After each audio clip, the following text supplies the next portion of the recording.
आज हमारे साथ में हमारे साथी सुप्रीम कोर्ट में हाल ही में केंद्र सरकार द्वारा उनको पैनल लॉयर अपॉइंट किया गया है और इससे अब वो केंद्र सरकार के महत्वपूर्ण मामलों को सुप्रीम कोर्ट में देखेंगे। विष्णु शंकर जैन साहब उत्तर प्रदेश सरकार की तरफ से भी सुप्रीम कोर्ट में बहुत सारे केसेस देख रहे हैं, लेकिन इसके अलावा भी विष्णु शंकर जैन की जो असली पहचान है वो तमाम ऐसे मुद्दे जो भारतीय सनातन संस्कृति से, सभ्यता से, मान्यताओं से, परंपराओं से जुड़े हुए हैं, ऐसे तमाम मुकदमे वो निजी तौर पे लड़ते हैं। अभी आप सबने देखा होगा कि पिछले दिनों विष्णु शंकर साहब लगातार खबरों में थे और बनारस में 450-500 साल पहले एक इस्लामिक आतंकी आताताई ने जिस तरीके से बाबा विश्वनाथ के मंदिर में तोड़फोड़ की और वो जो ज्ञान व्यापी नाम की जगह बताई जाती है, वहां कोई मस्जिद बना दी गई थी मंदिर तोड़ करके, उस केस के सिलसिले में विष्णु शंकर जैन साहब ने जिस किस्म के तथ्य रखे उससे कोर्ट भी सहमत हुई और कोर्ट ने उस जगह के मुआयने का पूरा आदेश दिया और उसके बाद वहां बाबा असली रूप में जो विराजमान है, जिसको इस देश के मुसलमानों ने वजू करने के नाम पे वहां पिछले 450 साल से थूक रहे थे, कुल्ला कर रहे थे, पैर धो रहे थे, लेकिन फिलहाल विष्णु शंकर जैन की इन कोशिशों से वो पूरा इलाका सील कर दिया गया है और अब उसमें कोई जिहादी नहीं जा सकता। लेकिन अभी पिछले 2 दिन पहले सुप्रीम कोर्ट ने एक मामला जो है उसको उठाया, लेकिन इस मामले के बारे में मैं कुछ बात कहना चाहता हूं। हमारे यहां एक बड़ी अजीबोगरीब स्थिति है कि कुछ लोग जो स्कूल में कुछ ऐसे छात्र होते थे हमेशा जो खुद पढ़ते नहीं थे, लेकिन उन्हें यह पता था कि क्लास में सबसे ज्यादा पढ़ने वाला छात्र कौन है, और जब एग्जाम होता था तो वो कोशिश करते थे कि उसके साथ उनकी मेज कुर्सी पड़ जाए ताकि वो जितना अच्छा वो लिख रहा हो वैसी उसकी नकल करके टीप के दे दें कि साहब देखिए हमारे भी नंबर इतने आ गए। इसी तरीके की कुछ घटनाएं मैं लगातार इस देश में देख रहा हूं। जो लोग राजनीति में बहुत सफल नहीं हुए और एक बहुत बड़े महान हिंदूवादी हैं जो बार बार मुसलमानों के सामने, मैंने अक्सर टेलीविजन डिबेट पे देखा, भीख मांगते हुए, जैसे उन्हें हिंदुस्तान के हिंदुओं ने ठेका दिया हो कि आप हमारे बेहाफ पे बात कीजिए।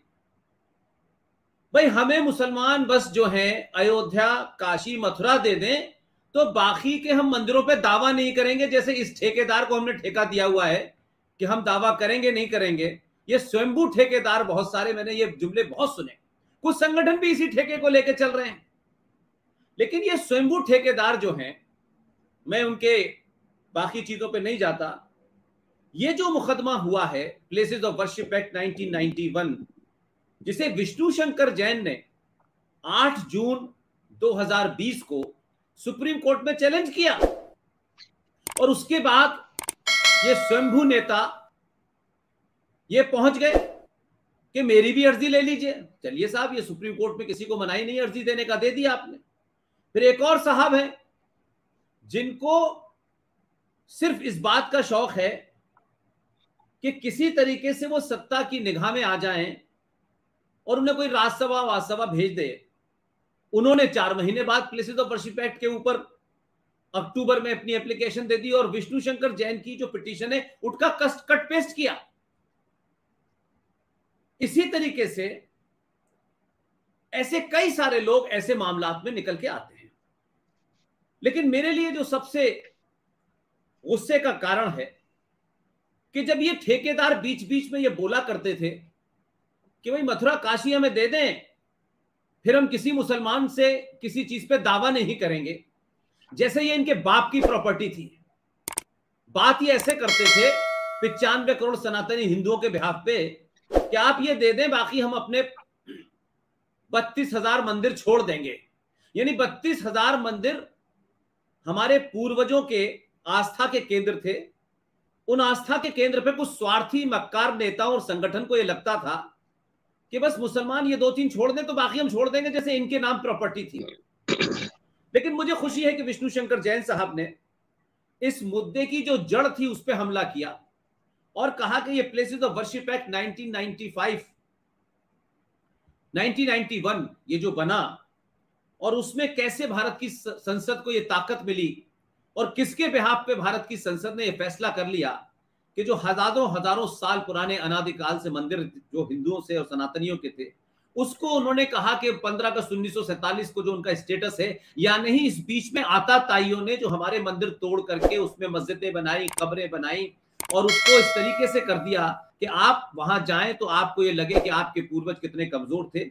उन लोगों के ऊपर कुछ लोग समझौता कर रहे थे और इसी को संसद में पास कर दिया गया। और जब संसद में पास हुआ तो बहुत सारे लोगों के मुंह पे चुप्पी लगी हुई थी क्योंकि उनको लगता था कि अयोध्या के मामले से सरकार बन सकती है, बाकी मुद्दों का हमें क्या लेना देना है। तो बहुत सारी जड़ों में जब जाएंगे तो आपको पता चलेगा कि आपके अपने लोग ही बिके हुए हैं और उन्हीं बिके हुए लोगों में से एक साहब जो है 2-3 दिन पहले जब ये मामला सुप्रीम कोर्ट में उठा तो उन्होंने बड़ी जोर से चिल्ला के जज साहब से कहा, क्योंकि उनको लगता है कि वो मंत्री रह चुके हैं, उनको अपने बारे में बहुत बदख्याली है कि वो देश के सबसे बड़े अर्थशास्त्री भी हैं। ये झूठ उन्होंने बोला, लेकिन मुझे खुशी है कि हमारे साथी युवा विष्णु शंकर जैन ने उनके झूठ को पब्लिकली कहा और जज साहब से कहा कि इस प्लेसेस ऑफ वर्शिप एक्ट 1991 के मामले में देश में पहली पिटीशन मेरी थी और मैं इसका ओरिजिनल पिटिशनर हूं। तब वो चुप हुए। लेकिन ये तो बात मैंने इसलिए बताई कि ये काम सब हो रहे हैं। जैसे आप जानते हैं ज्ञानव्यापी के मामले में भी कुछ तथाकथित हिंदूवादी वहां पहुंचे और कुछ लोगों ने इस कोर्ट में जब वहां बनारस में सुनवाई चल रही थी तो कोर्ट की सुनवाई खत्म होने के बाद कुछ इस तरीके की कोशिश की कि जैसे विष्णु शंकर पे हमला करने की कोशिश की, हाथ वाथ पकड़ा। मैं धन्यवाद करता हूं उत्तर प्रदेश सरकार का कि जो लोग बिके हुए हैं जिहादियों के हाथों, सरकार ने विष्णु शंकर जैन साहब को यह ध्यान में रखते हुए कि कोर्ट में उन पे हमला हुआ है और उसमें कुछ तथाकथित हिंदूवादी शामिल थे, उसके बाद सुरक्षा दी। और ऐसे लोगों को सुरक्षा इसलिए मिलनी चाहिए कि ये किसी पार्टी पॉलिटिक्स किसी एजेंडे के तहत नहीं बल्कि राष्ट्र की सेवा के लिए काम कर रहे हैं। तो हम आज बात करते हैं प्लेसेस ऑफ वर्शिप एक्ट 1991 में विष्णु शंकर जैन साहब ने 8 जून 2020 को जो इसमें पिटीशन दी थी उस पर सुनवाई शुरू हो गई है और शायद डेट तय कर दी है। तो विष्णु शंकर जैन साहब, कोर्ट में क्या हुआ और प्लेसेस ऑफ वर्शिप एक्ट में आपका क्या कहना है? और जो दूसरे लोग थे वो बार बार 2-3 की मांग कर रहे थे, आपने 1-2-3 नहीं, आपने कहा है सनातन का एक एक मंदिर वो हमारा अपना है और वो जीते जागते हमारे महापुरुष हैं। मैं चाहता हूं कि आप पूरी बातचीत अपनी रखें। विष्णु शंकर जैन साहब। धर्म संस्थापना के देवता भगवान श्री कृष्ण के चरणों में मेरा नमन। और मैं माननीय पुष्पेन कुरैशी साहब का बहुत बहुत शुक्रिया अदा करना चाहता हूं कि आज आपने मुझे अपने चैनल पे ये न्योता दिया कि मैं अपनी बात रख सकूं और जो प्लेस ऑफ वर्शिप है उसको लोगों के सामने सर मैं ये बात से कहना चाहता हूं कि विष्णु भाई थोड़ा ऑडियो आपका प्रॉब्लम कर रहा है। विष्णु भाई थोड़ा ऑडियो आपका प्रॉब्लम कर रहा है, ऑडियो नहीं आ रहा बहुत क्लीन। शायद नेट की कोई प्रॉब्लम हो रही है, मेरा ख्याल है आपका फ्रीज कर रहा है फेस।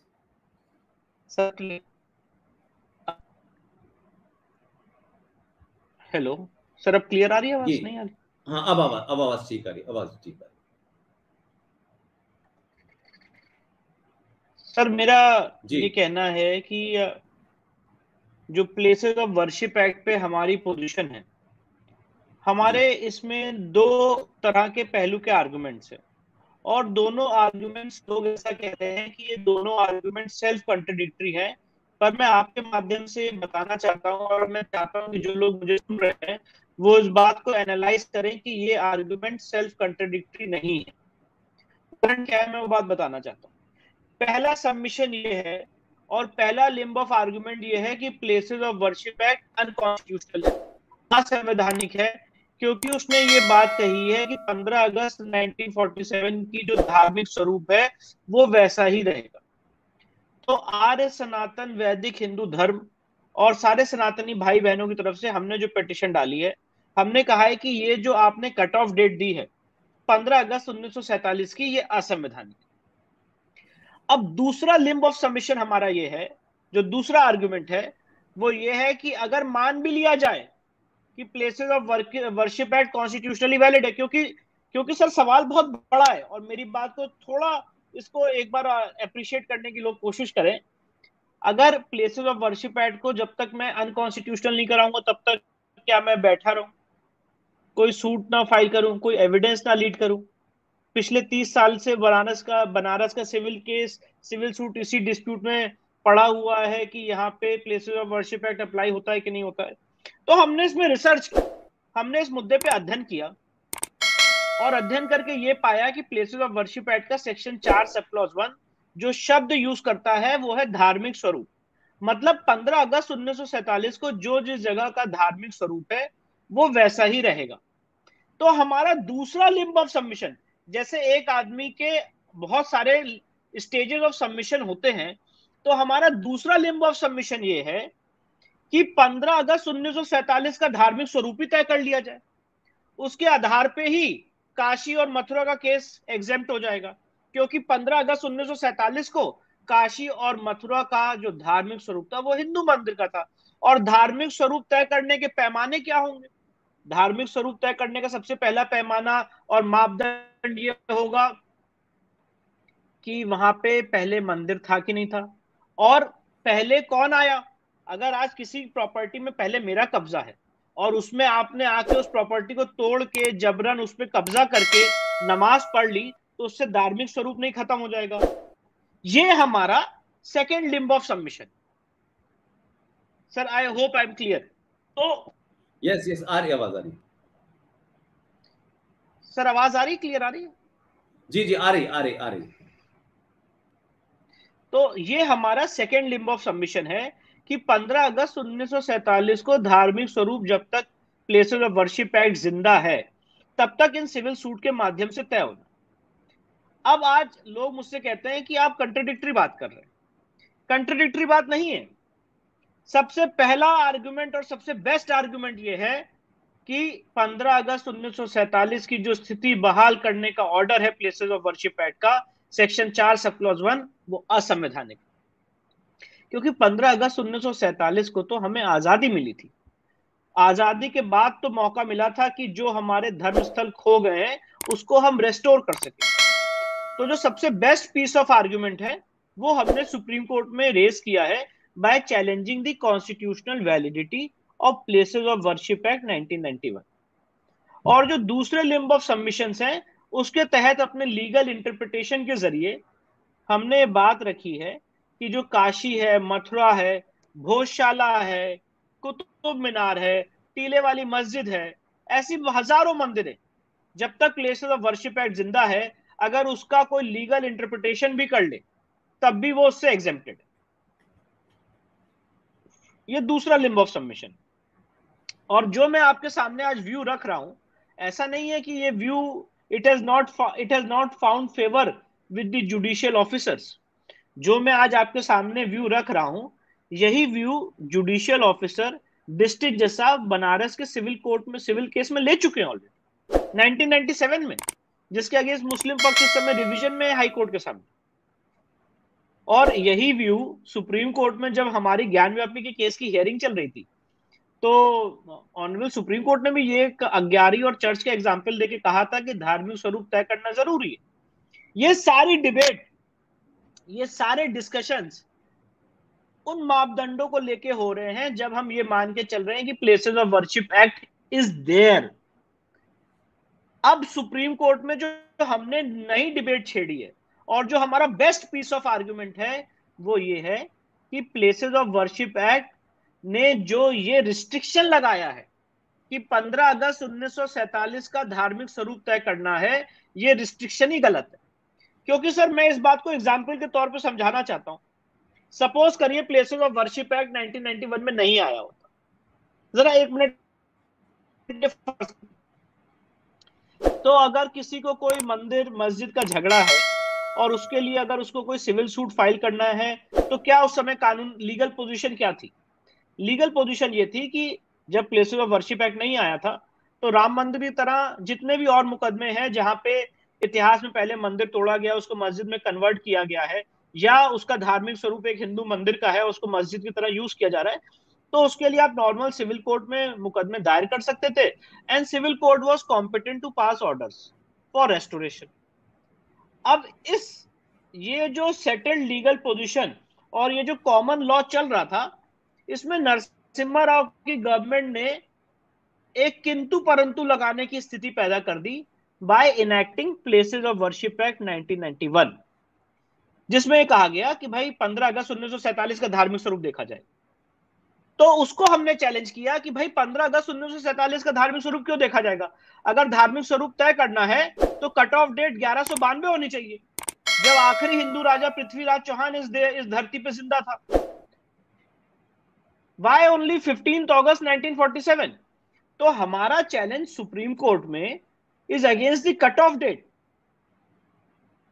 और उसके बाद हमारे बाकी लिम्ब ऑफ सबमिशंस आते हैं कि जैसे आपने अयोध्या को एग्जेम्प्ट कर दिया प्लेसेस ऑफ वर्शिप एक्ट से, वैसे आपको सारे और मंदिरों को एग्जेम्प्ट करना चाहिए था। कोई पार्लियामेंट या कोई लेजिस्लेचर ऐसा कानून नहीं बना सकता है कि आज किसी मुद्दे के लिए जन भावनाएं बहुत ज्यादा हैं तो हम उस मुद्दे को एग्जेम्प्ट कर देते हैं।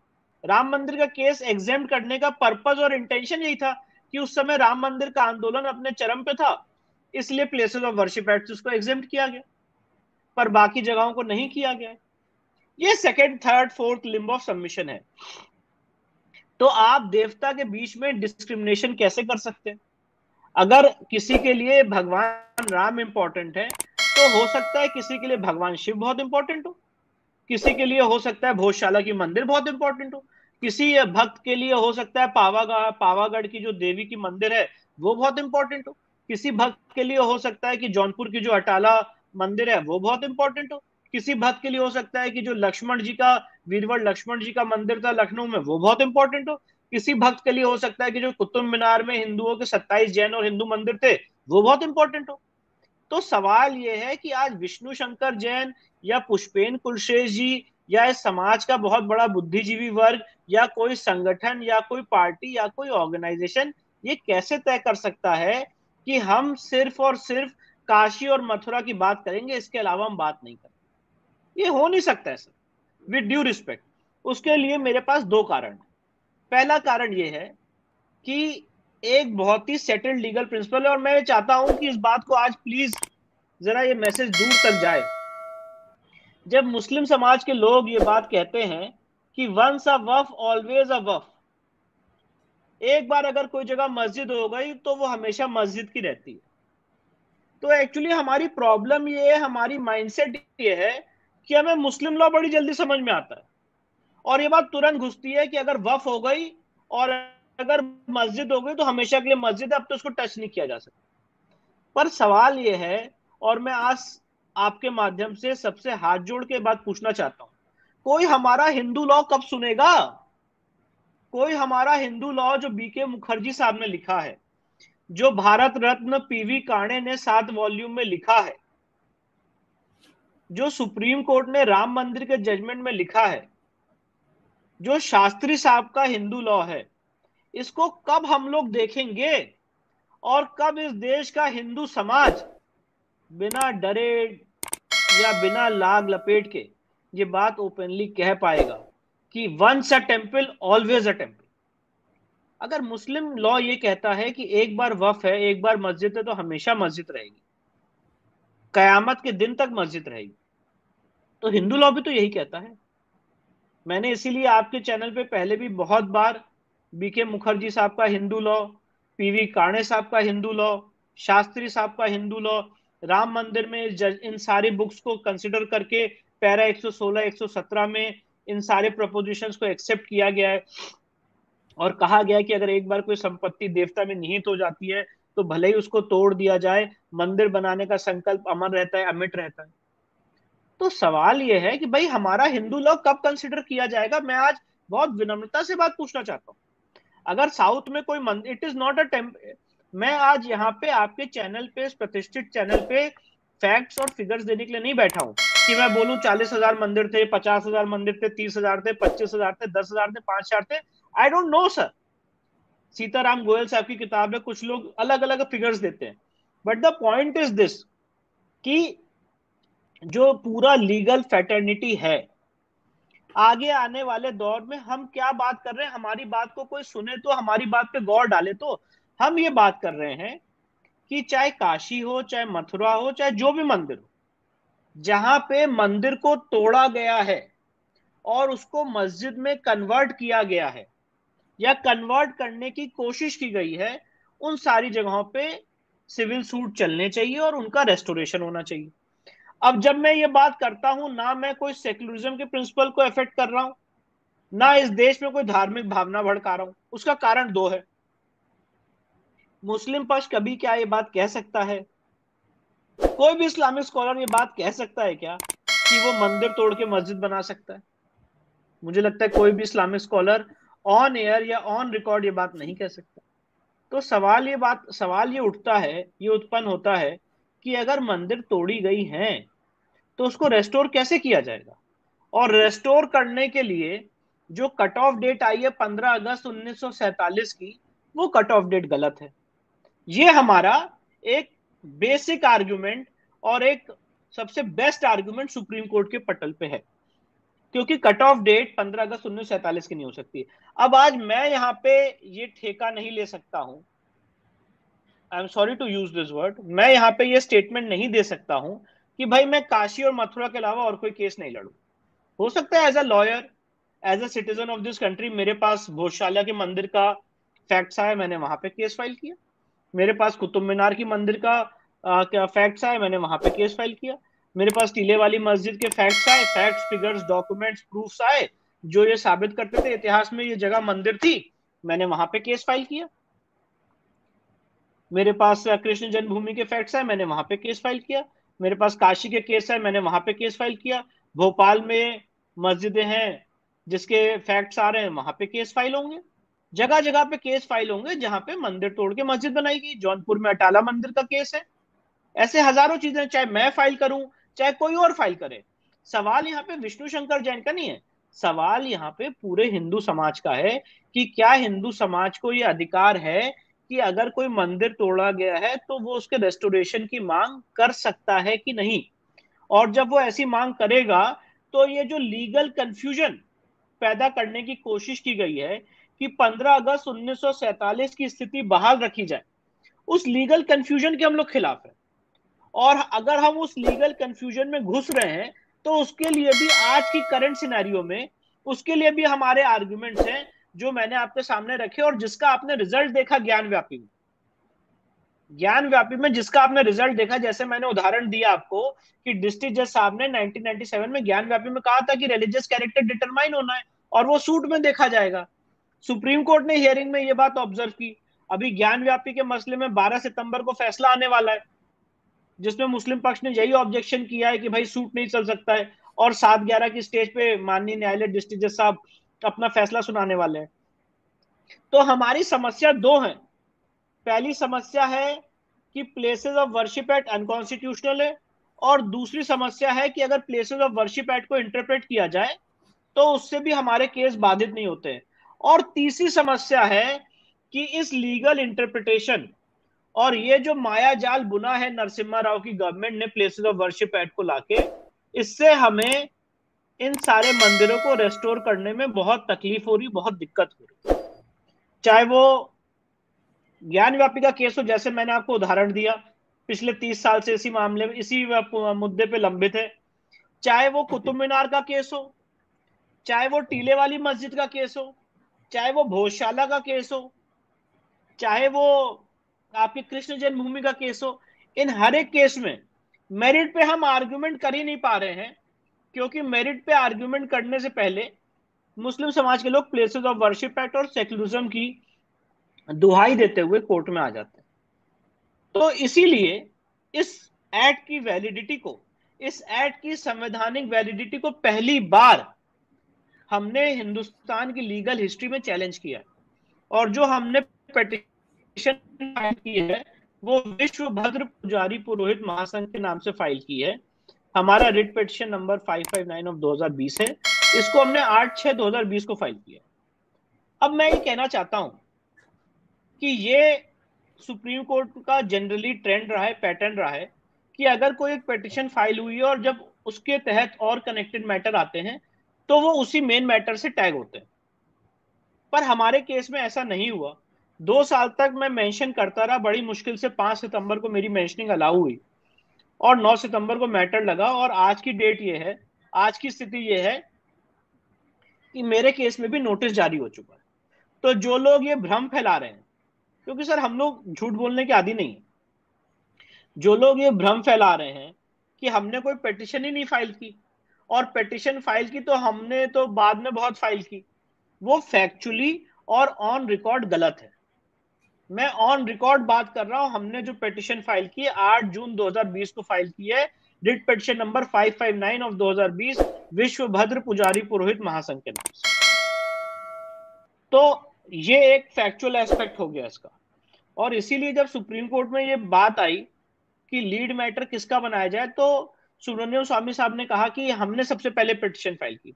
तब मैंने उनको वहां पे बहुत ही संजीदगी से, बहुत विनम्रता से, उनका अनुज होने के नाते मैंने बोला, सर ऑन रिकॉर्ड सबसे पहले पिटीशन हमारी 8/6। तो सुप्रीम कोर्ट ने इसीलिए नोटिस जारी किया है और अगली डेट पे देखा जाएगा कि कौन किस ऑर्डर में पिटीशन लगाई जाएगी। पॉइंट इन इशू ये है कि चाहे जो भी हो हमारे भाई, चाहे हमारे सीनियर हो, हमें एकजुट होके, एक मत होके इस थीम और कंसेप्ट को समझते हुए, बिना कोई लाग लपेट के, बिना कोई अपने तरफ से, जिसे लॉ में हम टर्मिनोलॉजी यूज करते हैं, कंसेशन दिए हुए।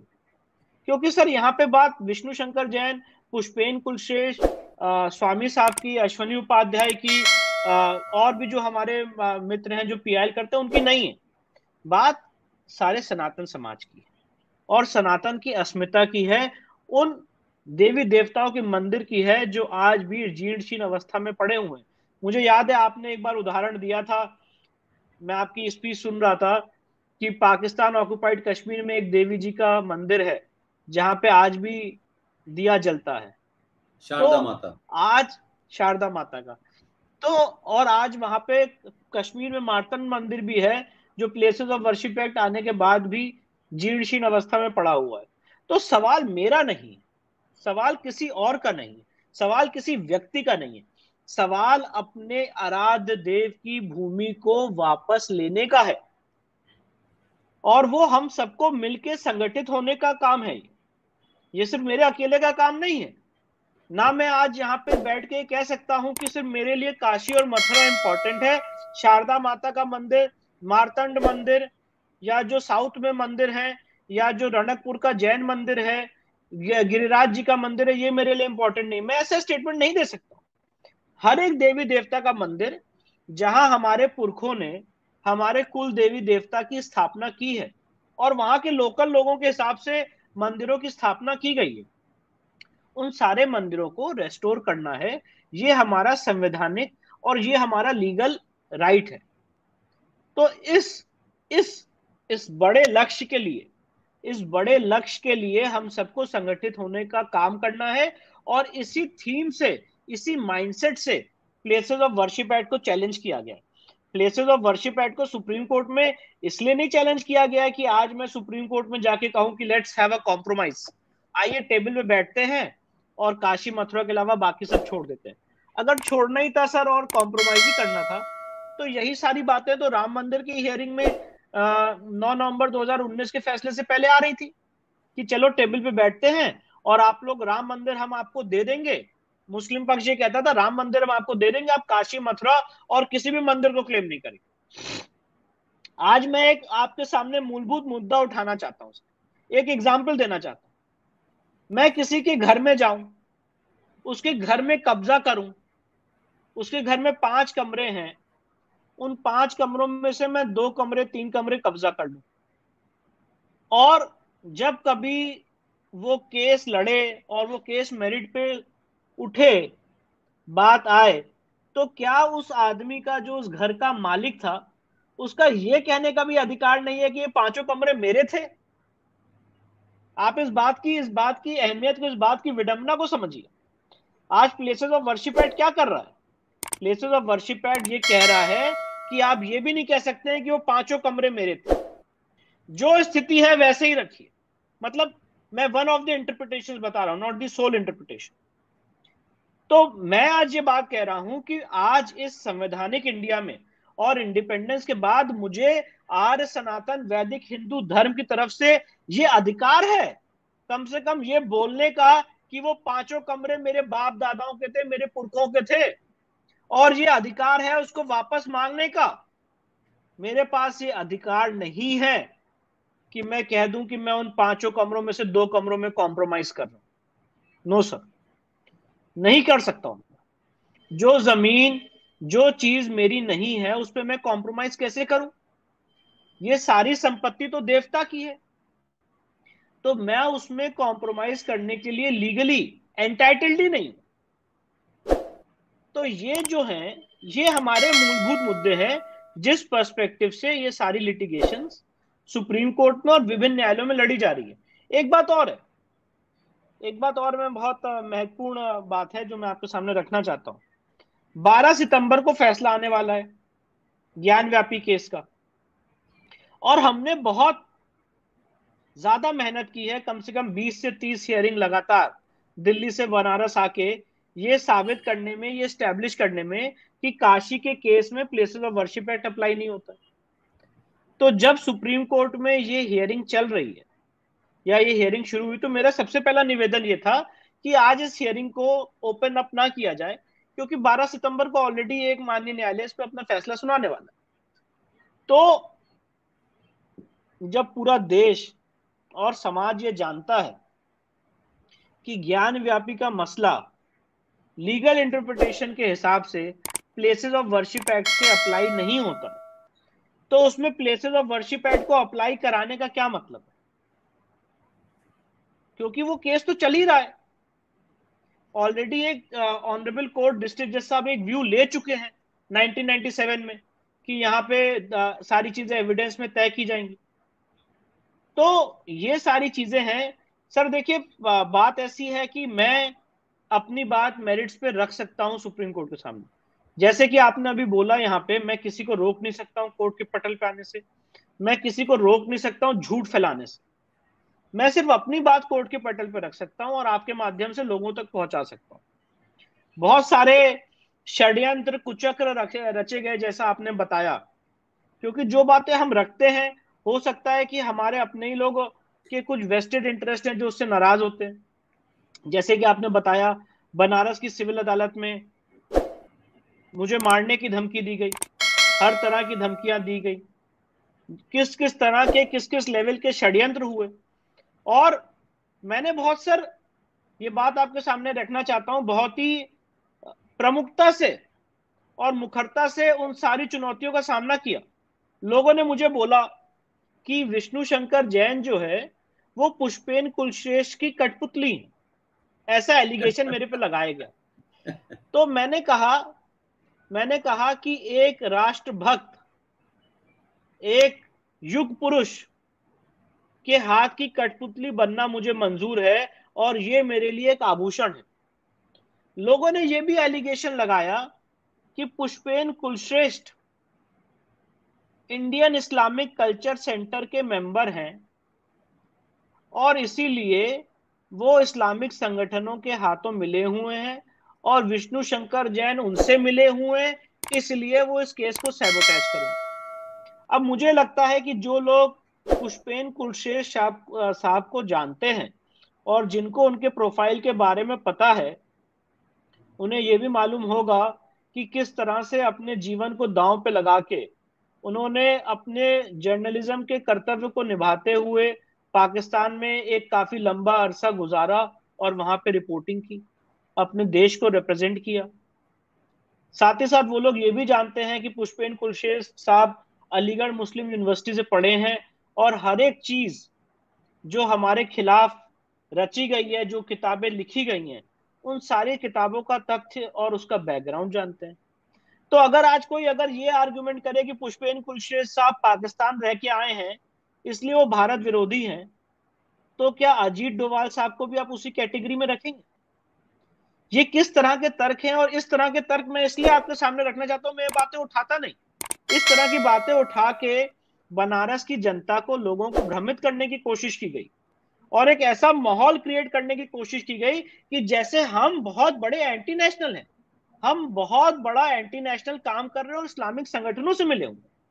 इन सारे आरोपों के खिलाफ सर अपनी मजबूती से, दृढ़ शक्ति से खड़े रहे, और जब आरोप लोगों को समझ नहीं आए तो मारने तक की कोशिश की गई, जिसको कि ईश्वर ने बचाया।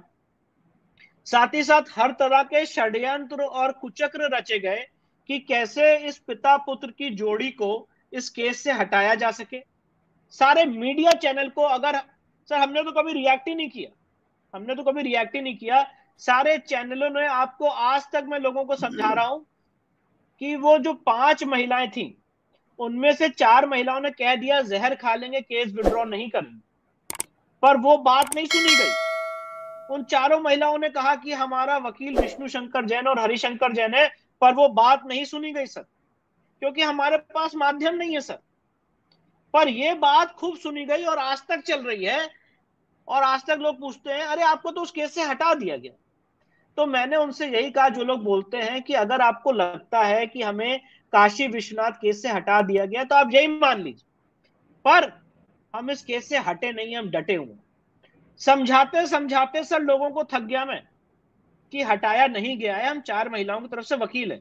पर जो दुष्प्रचार किया गया सर, जो दुष्प्रचार किया गया हमारे खिलाफ, वो इतना बड़ा, इतना व्यापक था कि हमने लीगल लड़ाई भी लड़ी, इंटेलेक्चुअल लड़ाई भी लड़ी, अपने जो रिसर्च थी जितनी धर्मशास्त्र की, पीवी काणे साहब की, सुप्रीम कोर्ट के जजमेंट्स की, बीके मुखर्जी साहब की, शास्त्री साहब की, सारी चीजों को लेकर बनारस की सिविल कोर्ट में लड़े भी, और इस दुष्प्रचार के खिलाफ भी लड़े सर। कुछ लोगों ने ये कहा कि नहीं, हिंदू पक्ष की तरफ से ही एक धड़ा ऐसा था, बात इतनी सी थी कि सुनवाई 2:30 बजे हो कि 11:30 बजे हो। हमने कहा 11:30 बजे हो जाएगी तो ज्यादा समय मिल जाएगा, 11:30 से 4 तक कोर्ट का टाइम रहेगा, जल्दी खत्म हो जाएगी सुनवाई। कोर्ट भी रेडी हो गई। अब इस बात पे भी विरोध है, इस बात पे भी विरोध है कि 11:30 बजे नहीं, 2 ही बजे होनी चाहिए। मुझे हटाने के लिए एप्लीकेशन दी गई कि विष्णु शंकर जैन को इस केस से हटाया जाए।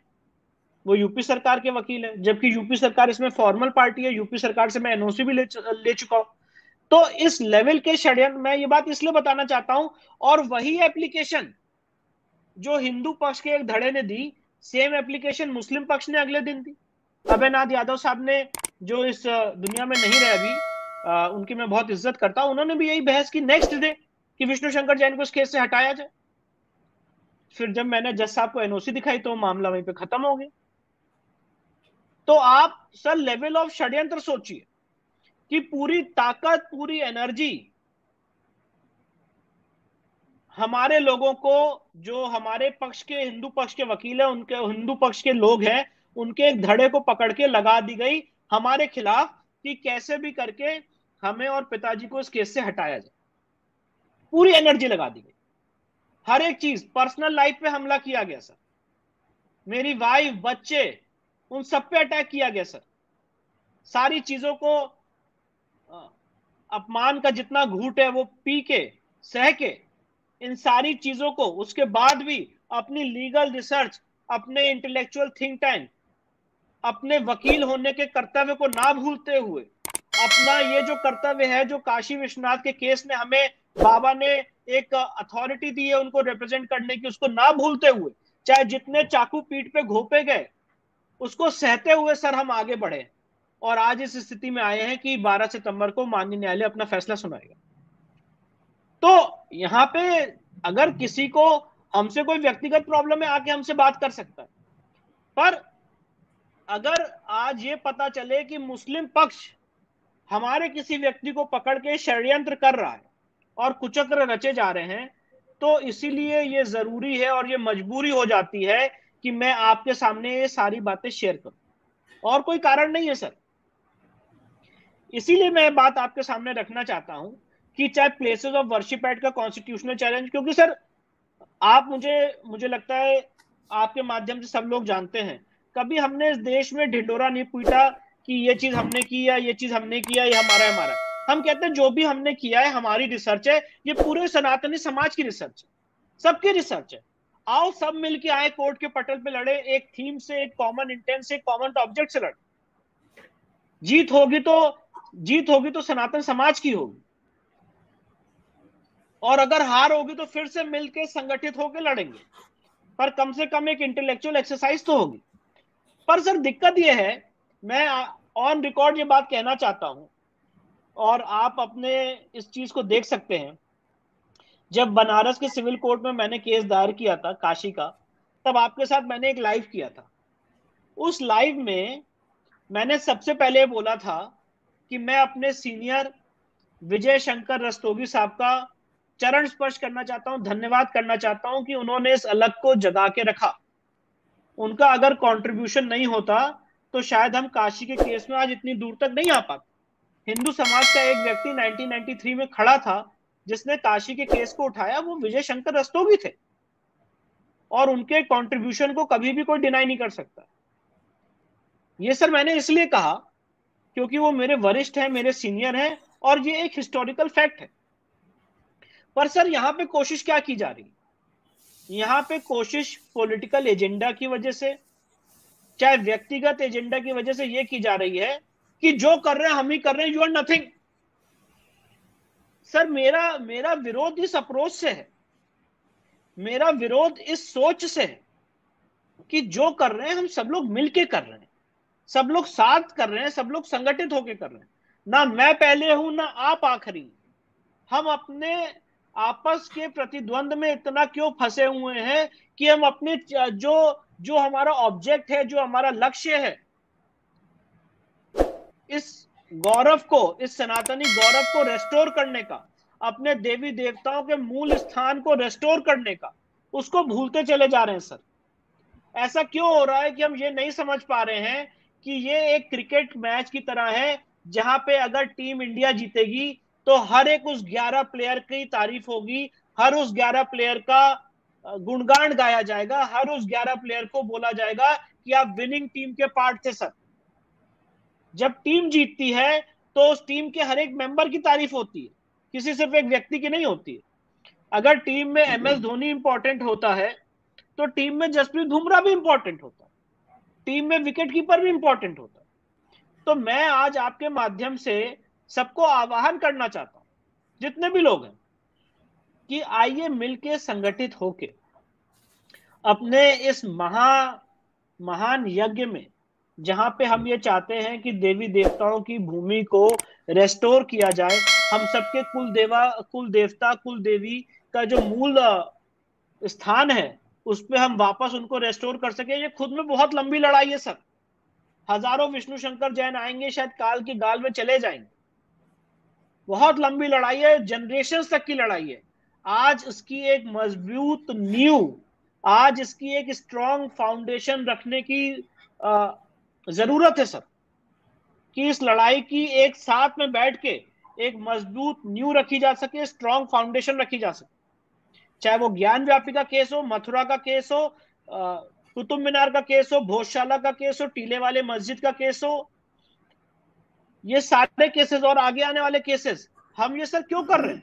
इसलिए नहीं कर रहे हैं कि हमें कुछ हमारे ऑब्लिक मोटिव से, सर इसीलिए कर रहे हैं कि ये जो हमारी सभ्यता और संस्कृति को जीर्ण शीर्ण किया गया है, उस सभ्यता और संस्कृति को रेस्टोर करने के लिए एक लीगल माध्यम से अपने पिताजी के एक्सपीरियंस में, जो 46 ईयर का एक्सपीरियंस है, जो सिर्फ इसी काम के लिए समर्पित है, उनके एक्सपीरियंस के माध्यम से एक स्ट्रॉन्ग फाउंडेशन खड़ा कर दें। इसलिए नहीं कि हमें कोई जाने सर, क्योंकि हम भी ये बात सब जानते हैं और समझते हैं कि जो नींव के पत्थर होते हैं वो कभी नहीं कोई उनको देखता है। जो बिल्डिंग खड़ी होती है लोग उसको देखते हैं, जो नींव का पत्थर होता है वो कोई नहीं देखता है।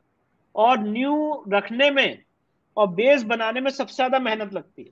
हम तो उस मेहनत के काम में सर जुटे हुए, उस यज्ञ में अपनी आहुति दे रहे हैं। आज मैं इस समय प्रयागराज में हूं। यहां क्यों आया हूं? कि वफ एड को चैलेंज कर सकते, अपना सब कुछ लगा के यहां इसलिए आया कि वफ एड को मैं यहां चैलेंज कर सकूं। आगे अलग अलग राज्यों में जाऊंगा। मुझे सर ये इसलिए करना है कि मैं अपने आर्य सनातन भाइयों के लिए जो आपके सामने मैंने वक्फ एक्ट पे आर्गुमेंट रखे हैं, उन सारे आर्गुमेंट्स को कोर्ट की पटल पर रख के कभी ना कभी तो जीत मिले। एक उम्मीद है सर, एक होप है कि आज सुप्रीम कोर्ट में गए थे, सुप्रीम कोर्ट ने कहा कि आप हाई कोर्ट जाइए, हमारे लिए कानून अलग है, उनके लिए कानून अलग है। तो सुप्रीम कोर्ट गए, सुप्रीम कोर्ट ने कहा हाई कोर्ट जाइए, तो अलग अलग हाई कोर्ट्स में जाके चैलेंज करेंगे, 50 हजारों पैरवियां करेंगे, यहाँ पे अपना जीवन इसमें लगाएंगे सर, और तब कभी इस समुद्र मंथन से फल निकल के आएगा इस सेकुलर व्यवस्था में कि हाँ भाई वक्फ एक्ट 1995 गलत है। उस दिन के लिए उस लक्ष्य के लिए मर रहे हैं सर। इसके बाद सर बनारस जाएंगे सिर्फ इसलिए कि 12 तारीख को जो जज साहब का फैसला है उसको सुन सके सर, जो हमने 30 दिन की मेहनत की है उसमें फैसला सुन सके, लोगों को अपनी बात बता सके, उनके आर्गुमेंट्स बता सके। तो सारा पर्पस ही यही है सर, और इसी माध्यम से ये सारी चीजें की गई हैं। पर इसमें विघ्न आते हैं, और मैंने जैसे बताया षड्यंत्र रचे गए, पर मुझे लगता है कि ईश्वर और देवता हमारे साथ हैं, उनका आशीर्वाद हमें प्राप्त है। बहुत ही सच्चे मन से, सच्ची श्रद्धा से, निष्ठा से, बिना कोई कॉम्प्रोमाइजिंग एटीट्यूड के, बिना कोई कॉम्प्रोमाइज की बात किए हुए इस बात को आगे लेके चल रहे हैं। हो सकता है सर आगे आने वाले समय में हमारी आवाज ना सुनने को मिले, पर मैं ये बात कहना चाहता हूं सर, भले ही मेरी आवाज सुनने को मिले चाहे ना मिले, कभी भी आप मुझे और मेरे पिताजी को ये कहते हुए नहीं पाएंगे कि हमने काशी के केस में, मथुरा के केस में, या जितने भी केस हमने फाइल किए हमने उसमें कॉम्प्रोमाइज कर लिया। वो मेरे जीवन का आखिरी दिन होगा सर, क्योंकि सर हमारा एकदम फिक्स नियम है, या तो हम केस फाइल करते नहीं, और अगर केस फाइल करते हैं तो ना कॉम्प्रोमाइज होता है ना केस विड्रॉ होता। किस बात का कॉम्प्रोमाइज सर? मैं तो ये चाहता हूं कि जो हमारे देवी देवताओं के मंदिर तोड़े गए हैं, आप आइए और बैठिए और कॉम्प्रोमाइज की टेबल पे माफी मांगिए कि जितने दिन तक आप थे वो गलत थे और आप आज उसको छोड़ के जा रहे हैं। अगर ये कॉम्प्रोमाइज करना हो तो कॉम्प्रोमाइज की बात हो सकती है। ये कॉम्प्रोमाइज की बात मैं कभी भी नहीं कर सकता हूं कि मैं अपने मंदिरों को छोड़ दूंगा। सर हम इस चीज के लिए बने, और जब हम ये बात स्ट्रिक्ट स्टैंड रखते हैं तो बहुत से लोगों को पसंद नहीं आता है। तो मैं यही कहना चाहता हूं कि ये जो हमारा स्ट्रिक्ट स्टैंड है, ये था पिछले 40 सालों से, जो आज बुजुर्ग नहीं हुआ है, जो आज मेरे माध्यम से दोबारा जवान हो गया है, और जब मैं बुजुर्ग हूंगा मेरे माध्यम से आगे आने वाली पीढ़ियों में वो जवान होता चला जाएगा। और ये बात हिंदू समाज के लोगों को करनी है कि देवी देवताओं की संपत्ति से कोई कॉम्प्रोमाइज नहीं करेगी। अगर मंदिर था तो उसको रेस्टोर होना है। हमें कंप्लीट अपना मंदिर वापस रेस्टोरेशन के लिए बात कर रहे हैं sir. No compromise, no withdrawal. आपको हो सकता है हमारी मांग खारिज कर दीजिए, हम आंदोलन करेंगे, पर ना कॉम्प्रोमाइज करेंगे ना विड्रॉ करेंगे सर। और इसको अगर किसी को स्ट्रिक्ट स्टैंड लगता है, कोई कहता है कि अगर ये भड़काऊ भाषण दे रहे, तो मैं ये बात कहना चाहता हूं कि जितने लीगल फैटर्निटी के लोग हैं वो मेरी पूरी स्पीच को उठा के देख लें 25 दिन की, एक भी भड़काऊ बात नहीं कही है। चाहे मेरे शिवलिंग पे, मेरे आराध्य देवता पे हजारों बातें कही गई, एक भी भड़काऊ बात नहीं की। हर एक बात लीगल फ्रेमवर्क के अंदर कही है, और यही कहा है कोर्ट के माध्यम से, जुडिशियल माध्यम से अपने मंदिरों को रेस्टोर करने की बात करेंगे। और हाँ, इस पर्पस के लिए हमारा स्टैंड बहुत स्ट्रिक्ट है और बहुत रिजिड है, नॉन कॉम्प्रोमाइजिंग। तो सर यही बात मैं आपके माध्यम से आज कहना चाहता था। आपने ये मौका दिया कि मैं अपनी बातें बोल सकूं, इसके लिए आपका सर बहुत बहुत धन्यवाद। विष्णु, बेसिकली बहुत दिन से ये बात चल रही थी, आप समय समय पे सारी इस बात की आपने जानकारी भी दी और भी सोर्सेज से मुझे जानकारी मिली, लेकिन नहीं चाहते थे कि कभी इसको इस तरह से रखें। लेकिन बहुत सारे लोगों का आज आपने जवाब दे दिया कि एक लड़ाई तो ये है कि एक लीगल लड़ाई अपनी जगह है, लेकिन इस लीगल लड़ाई के पीछे जो शत्रु ताकतें हैं, राष्ट्रीय अंतर्राष्ट्रीय, वो सामने दिख रही हैं आपको। आप उनको आर्गुमेंट से चैलेंज कर सकते हैं, आप उनको सामने देख सकते हैं, लेकिन वो जो बात आपने कही, जो चाहे ज्ञानवापी का मामला हो या यहाँ हो, एक बात जरूर है कि जब आपने ये कहा कि आपका हम सबका एजेंडा ये है कि ये निरंतर चलता रहे। और जो लोग इन सब में षड्यंत्र कुचक जिसका जिक्र आपने किया, उनकी मानसिकता को समझने की कोशिश कीजिए। वो तमाम सारे केसेस इसलिए नहीं लड़ रहे हैं कि इससे उनको कोई सनातन का संतुष्टि मिलेगी या हिंदू धर्म की संतुष्टि मिलेगी। उनकी सबकी कोशिश ये है कि इसके करने के बाद हमारी जो पॉपुलैरिटी होगी उस पर हमें राज्यसभा कितनी जल्दी मिलेगी, विधानसभा में हमें कितनी जल्दी जाएंगे, कहीं हम नॉमिनेट होंगे कि नहीं होंगे। ये वो तमाम सारे लोग हैं और ऐसे लोगों की हमेशा मानसिकता ये होती है कि वो दूसरों के प्रति भी ऐसे ही सोचते हैं। मुझे याद है कि आपने देखिए, आपकी उम्र 35-36 साल है और अगर भारत में इस दौर में इस भौतिकतावादी युग में एक 35-36 साल का एक युवा वकील ऐसे मुकदमे लड़े और साथ साथ युवाओं को एक तरीके से नई फौज को खड़ा करे, एक नई फौज को जिस तरीके से आप नर्चर कर रहे हैं और उनको बाकायदा मौका दे रहे हैं। 35-36 साल का आदमी आज मुझे बता दीजिए किसी को मौका देता है? कोशिश करता है कि मैं ही रहूं, मैं यहां भी रहूं। और कुछ तो ऐसे हैं जो जिनके पैर कब्र में लटक गए तब भी वो किसी को पैदा नहीं कर पाए, किसी को बना नहीं पाए, किसी को ट्रेनिंग नहीं दे पाए। लेकिन आपने, मुझे याद है कि मथुरा के केस में मुझसे आपने लंबी बात की और मथुरा के केस में आपने एक युवा लड़का, शायद 22-23 साल का भी नहीं होगा, मिस्टर पार्थ यादव को आपने पिटिशनर बनाया ताकि उसका भरोसा हो और आप पीछे खड़े हुए, आपके पिताजी पीछे खड़े हुए। कभी क्रेडिट का मामला नहीं है। तो ये जो मथुरा से लेकर के काशी और काशी से लेकर के प्लेसेस पर, ये तमाम वही ताकतें हैं जिनको लगता है मैं और इसके अलावा नहीं। इसलिए इनके बड़ी मतलब ओछी बातें, घटिया बातें, परिवार के बारे में बातें करेंगे, फिर आप यहाँ थे, उसके एजेंट थे, इसके एजेंट थे।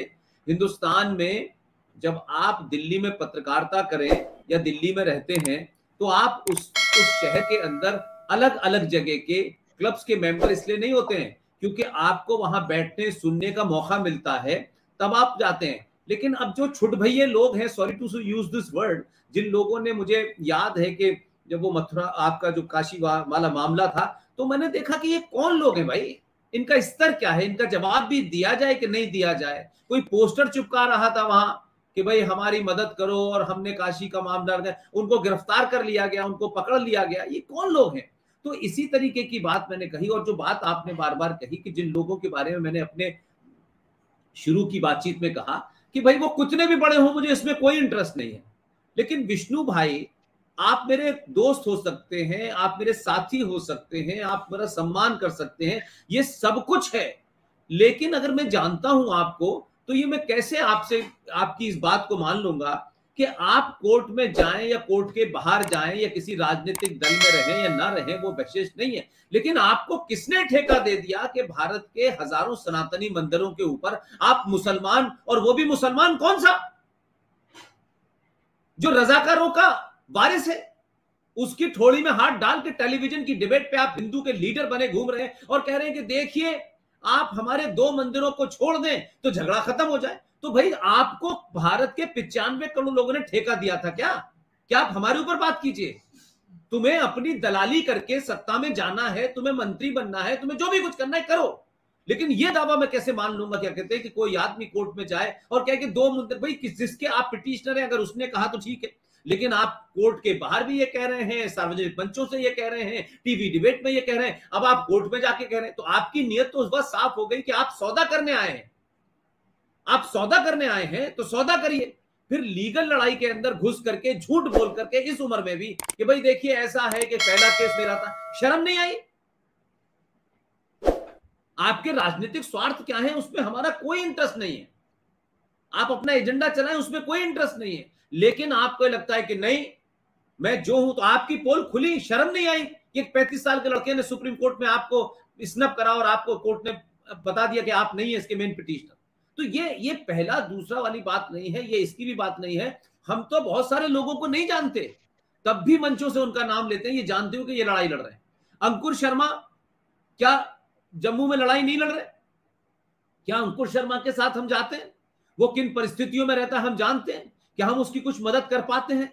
तो हम, अंकुर शर्मा कोई काम कर रहा है तो हम उसके साथ खड़े हैं, सुशील पंडित अपना काम कर रहे हैं, पवन सिन्हा साहब अपना काम कर रहे हैं, कपिल कुमार अपना काम कर रहे हैं, लेकिन अगर हम उनको सार्वजनिक मंचों से ये ना कहें कि भाई कोई संकट आएगा तो जो हमारी ताकत है वो आपके साथ खड़ी हुई है, तो ये तमाम वो लोग हैं जो डिसग्रंटल्ड एलिमेंट हैं और इनको लगता है कि राजनीति में लंबे समय तक इस पार्टी में रहे, उसमें से निकाल दिया, फिर इसमें चले गए, फिर उसमें छोड़ गए, तो आप इस पूरे मुहिम को अपने निजी स्वार्थों का एजेंडा और लक्ष्य मत बनाइए।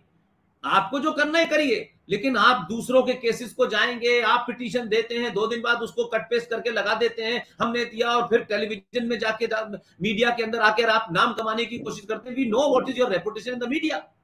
तो ये जो गुस्से की बात है कि ये मैं नहीं कह रहा करें, हम तब भी नहीं रोकते, लेकिन विष्णु शंकर जैन के ऊपर, उनके पिताजी के ऊपर, मुझे याद है बाबरी मस्जिद का मामला चल रहा था, आपके पिताजी को बाबरी मस्जिद के जितने भी पक्ष थे, जो उनका जो बोर्ड है मुस्लिम पर्सनल बोर्ड, उन लोगों ने करोड़ों रुपए पेश किए थे कि आप हमारा केस लड़ रहे।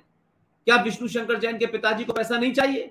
लेकिन विष्णु शंकर जैन के पिताजी ने इस तरीके की दलाली करके रास्ता नहीं चुना अपना, और इसीलिए आपके अंदर वो गुण आए हैं कि इस जमाने में भी, इस दौर में भी आदमी सब कुछ चाहता है, लेकिन उसके बावजूद भी जो ठहराव है, जो गहरापन है, जो आपके अंदर मैच्योरिटी है, जो आर्गुमेंट आप करते हैं उस पे जाते हैं, आप निजी हमले पे नहीं जाते। आप पे फिजिकल भी हमला हुआ, आपको धमकियां भी दी, और तमाम सारे लोग, आप कैसे हो सकता है कि एक हिंदू पक्ष तथाकथित बनारस में खड़ा हो गया, उसने जो पिटीशन दी उसकी कार्बन कॉपी 2-3 दिन बाद मुसलमानों ने दे दी, फिर पता चला कि किसी बैंक में करोड़ों रुपया आया है, वो कहां से आया है, कैसे आया, तो हम इस बात को इसलिए नहीं करते कि और पब्लिक में लोग कहेंगे कि ये क्या कर रहे हैं।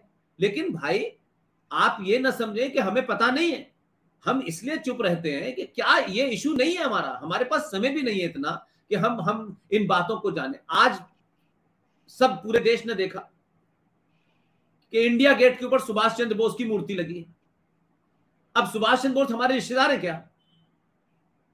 उनके परिवार के लोगों को हम जानते हैं, लेकिन उनके परिवार के लोग साथ नहीं थे, क्योंकि उनका पॉलिटिकल एजेंडा था, क्योंकि उनके परिवार से कुछ लोग कांग्रेस से एमपी बने, कुछ कहीं से एमपी बने, कुछ लेफ्ट में चले गए, कुछ, तो तमाम सारी चीजें हैं। लेकिन आज जब कोई आदमी सार्वजनिक जीवन में बड़ा होता है तो वो निजी नहीं रहता है।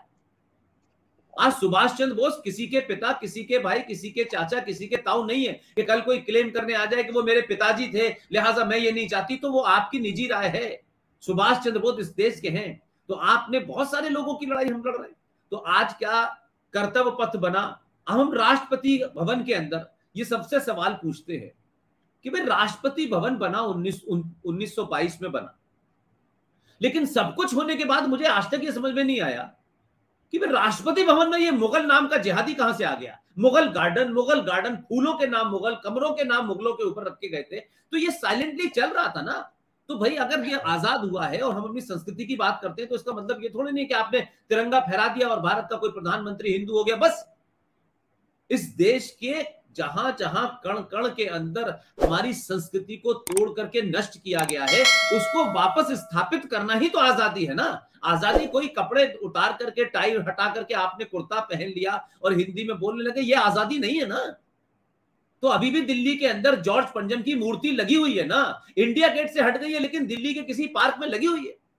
आज भी इरविन रोड, आज भी डलहौजी रोड, आज भी बाबर लेन, हुमायूं लेन, अकबर रोड, ये आज भी है ना।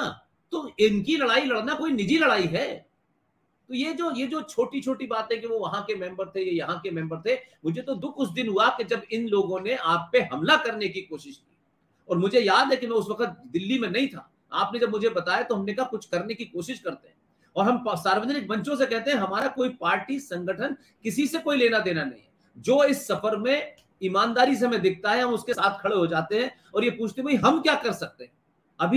अभी बड़ौदा आप गए हैं, आपने देखा होगा कि उन लोगों ने आपको किस तरीके से इज्जत दी। उनमें से कोई आपका रिश्तेदार नहीं, कोई जानने वाला नहीं, लेकिन उनको लगता था कि विष्णु को कैसी भी हम मदद कर सके, कुछ भी मदद कर सके, कैसी मदद। लोग मुझसे पूछते हैं कि विष्णु शंकर जैन जी इतना सब कैसे मैनेज करते हैं। मैंने कहा वो और उनके परिवार और वो एक कमिटेड लोग हैं, जब उनकी जरूरत पड़ेगी तो जरूर हम करेंगे। हमारी कोशिश, हम कोई मदद करने के लिए नहीं आए, लेकिन हो सकता है कि कहीं खड़े होने से काम और बेहतर हो जाए और जल्दी हो जाए। क्या दिल्ली से बनारस जो है हवा में जाया जाता है? क्या बनारस की सड़क पे सो करके आप काम करेंगे? क्या एक पिटीशन को फाइल करने में पैसा नहीं लगता है? क्या आपको अपना घर नहीं चलाना है क्या? ये तमाम सारी चीजें हैं, लेकिन ये हमारी निजी है। लेकिन बहुत सारे घटिया लोग जो हैं, सॉरी टू से यूज दिस वर्ड, कि ये इसलिए बोलना पड़ रहा है आज कि आज आपने काफी सारी बातें बताई जो मुझे भी नहीं, आप मुझे भी आपने शेयर नहीं की कि बनारस में आपके साथ ये हुआ। आपने ये तो जरूर बताया था कि आखिरी सुनवाई के दिन जब कोर्ट समाप्त हो रहा था तो कुछ लोगों ने हमला करा आपको, आपके हाथ पैर पकड़े, लेकिन आप सोचिए कि जो खुला दुश्मन है वो कितना ताकतवर है कि वो आपके बीच में से ऐसे ब्रोकर्स को खरीद लेता है और तिलक लगा के धोती पहन के गेरुआ बस डाल करके घूमने वाले लोग ये सब कर रहे हैं। तो आपकी प्रॉब्लम विष्णु शंकर जैन से हो सकती है, लेकिन विष्णु शंकर जैन के एजेंडे से नहीं होनी चाहिए, वो उसका निजी एजेंडा नहीं है। लिहाजा मुझे बड़ी खुशी है कि आपने प्लेसेस ऑफ वर्शिप एक्ट इस देश में सबसे पहले आपने उसका पिटीशन डाली। ठीक है, बाद में लोगों ने डाली, मुझे दिक्कत नहीं है, लेकिन हर जगह ये कहना कि मैं ही ठेकेदार हूं क्योंकि मैं बहुत ज्ञानी हूं और चंद लोग आपको विदेश में भाषण देने के लिए बुला लेते हैं और आप एक क्षेत्र विशेष से आते हैं तो उस क्षेत्र विशेष के लोग आपका इंटरव्यू लेते हैं तो आप बड़े खुश होते हैं। मुझे याद है कि जब भारत चाइना के साथ आमना सामना हो रहा था तो कुछ लोग इस देश की सत्ता को जिम्मेदार ठहरा रहे थे क्योंकि उनके निजी स्वार्थ थे कि निशाना साध करके किसी तरीके से दबाव में लिया जाए। आप मंत्री बने नहीं बने ये आपका निजी मामला है, लेकिन दुश्मन जब आपके सामने खड़ा हो ऐसे में दुश्मन की तारीफ करना भी गद्दारी कहलाती है। ये मैंने तब भी कहा था और आज भी कह रहा हूं। आज भारत कई सारे संकटों से है, सत्ता है, सब कुछ है, लेकिन याद करिए रावत साहब को, उनका शब्द है ये कि ये देश 2.5 युद्ध में ग्रस्त है। आप इस देश की सेनाएं इसके क्षेत्रफल को तो बचा सकती हैं, लेकिन इस देश के अंदर करोड़ों गद्दार हैं और उन गद्दारों ने बहुत सारों को खरीद लिया है। वो सबसे बड़ी चुनौती है। राफेल खरीद करके आप बॉर्डर से विदेशी सेना के अंदर आने को रोक सकते हैं, लेकिन इस देश में 5.5 करोड़ इस्लामिक जिहादी बांग्लादेश से, म्यांमार से, ये म्यांमार से कौन लोग मार के भगाए गए हैं? वहां जो साधु संत से, उन्होंने कब मारा इन्हें? उन्होंने जब मारा जब इनको ये पागलपन सवार हो गया था कि हम म्यांमार में निजाम मुस्तफा की स्थापना करेंगे, तो ये कितने खतरनाक और आतंकवादी होंगे। लेकिन जब इन्हें मारा तो ये हिंदुस्तान भाग के आए और यहां इनको बेचारा हो गए, ये दीनहीन हो गए। ये दीनहीन ही लोग इस देश के अंदर सड़कों पे कत्ल कर रहे हैं। कोई पूछने वाला है कौन कहां किसको मार रहा है, कहां रह रहे हैं? लोगों की पॉपुलेशन, देश की पॉपुलेशन नहीं है इतनी जितनी हमारे यहां लोग इलीगल रह रहे हैं। लेकिन कोई लड़ाई लड़ने से पहले अपने लोगों को कैसे सेटल किया जाए, क्योंकि निजी स्वार्थ बड़े हैं। इसलिए जयचंदों के कारण ये देश हमेशा गुलाम हुआ है। विदेशी आक्रांतों में कभी किसी समय भी इतनी ताकत नहीं रही कि वो भारत को गुलाम बनाते, लेकिन आज भी वो ताकतें हैं उस 2022 में है। इसलिए मैंने कहा कि आज ये बात जरूर आप रखें और मुझे खुशी है कि आपकी पिटीशन के ऊपर सुप्रीम कोर्ट सुनवाई करेगी और आप इलाहाबाद में हैं, फिर आप वहां से बनारस जाएंगे, फिर दिल्ली आएंगे। ये आसान काम नहीं है भाई, ये बहुत आसान लगता है लोगों को, गए और आ गए। कितनी एनर्जी, कितनी थकान, कितनी परेशानी होती है, कितने सारे अपने निजी काम नहीं हो पाते हैं, तब जाकर के लड़ाई लड़ी जाती है। विष्णु शंकर जैन साहब, आपको मैं और मेरी तरफ से तमाम हमारे साथी बड़े जितने भी हैं, कर्नल आर सिंह साहब हैं, जी बख्शी हैं, सुशील पंडित हैं, प्रोफेसर कपिल कुमार हैं, ललित अंबरदार हैं, अंकुर शर्मा हैं, प्रोफेसर पवन सिन्हा साहब हैं, जितने भी लोग हैं और जितने मुझसे जुड़े हैं, सब लोगों की तरफ से आपको मैं ये भरोसा दिलाता हूं कि आपको इस लड़ाई में कभी भी किसी भी चीज की कमी नहीं होने देंगे। मैंने पहले भी कहा है कि अगर भीख भी मांगना पड़ेगा हमको तो भी मांगेंगे, क्योंकि हम रहेंगे या नहीं रहेंगे हमको नहीं पता, सबको जाना है। लेकिन ये जो काम आप करके जा रहे हैं, आने वाली पीढ़ियां इसी को याद रखेंगी, इस बात को नहीं याद रखेंगी आप बहुत करोड़पति थे, आप बहुत गरीबपति थे, आपने क्या खाना खाया, आप 5 स्टार में रुके या जमीन पे रुके, ये कोई याद नहीं रखता है। हमसे पहले भी बहुत सारे लोग आए चले गए, उनमें उन्हीं लोगों को जिंदा रखा गया। और ये बात मैं इसलिए कह रहा हूं कि झूठे और फ्रॉड और बक्कार लोग तनिक और क्षणिक रूप में तो हो सकते हैं, लेकिन आपने इंडिया गेट के ऊपर देखा कि 70-80 सालों के बाद जिस महान पुरुष को कुछ चापलूस लोगों ने, जो अंग्रेजों के जूते उठाते थे, जो अंग्रेजों के सामने खड़े होकर के पूछते थे कि हम ये शपथ ले लें या नहीं ले लें, उनके छुपने के बाद, हजारों बहुत सारी किताबें लिखवाने के बाद, कई फेक हिस्टोरियन खड़े होने के बाद भी सुभाष चंद्र बोस आज सीना तान करके भारतीय सत्ता के केंद्र इंडिया गेट पर खड़े हुए हैं। तो कुछ चीजें छुप सकती हैं, देर हो सकती है, लेकिन सच को छुपाने वाले लोग ये याद रखें कि सच उतनी ही ताकत से बाहर निकलता है। आपको हमारी तरफ से बहुत बहुत मुबारकबाद कि इस मुद्दे की बात इतनी हमने की है पिछले 8-10 सालों में प्लेसेस ऑफ वर्शिप एक्ट को लेकर के, कि हमारी सिर्फ एक ही कोशिश होती है कि हम उन मुद्दों को जिसमें हम लीगल एक्सपर्ट नहीं है, कुछ चीजें आपसे समझ के लोगों के बीच में रखें, ताकि एक जन चेतना बने, दबाव बने, डिस्कशन हो, लोग सड़कों पे निकले और सपोर्ट करें। बाकी जो लीगल लड़ाई है वो आप लड़ रहे हैं, मैं आपको और आपके पिताजी का धन्यवाद करना चाहता हूं हम सबकी तरफ से, और आप बेहिचक होकर लड़ें। मुझे लगता है कि जो हमला हुआ आपके ऊपर, उसके बाद जिस तरीके की सुरक्षा है, उससे मैं समझता हूं कि अगर उसमें कुछ और कमी होगी तो कुछ और कोशिश और दबाव बनाएंगे, ताकि आप बिल्कुल सुरक्षित होके, निडर होके, बेखौफ होकर के कोर्ट के अंदर और कोर्ट के बाहर लड़ाई लड़ सकें। धन्यवाद सर, बहुत बहुत धन्यवाद। Thank you very much sir, thank you very much, thank you.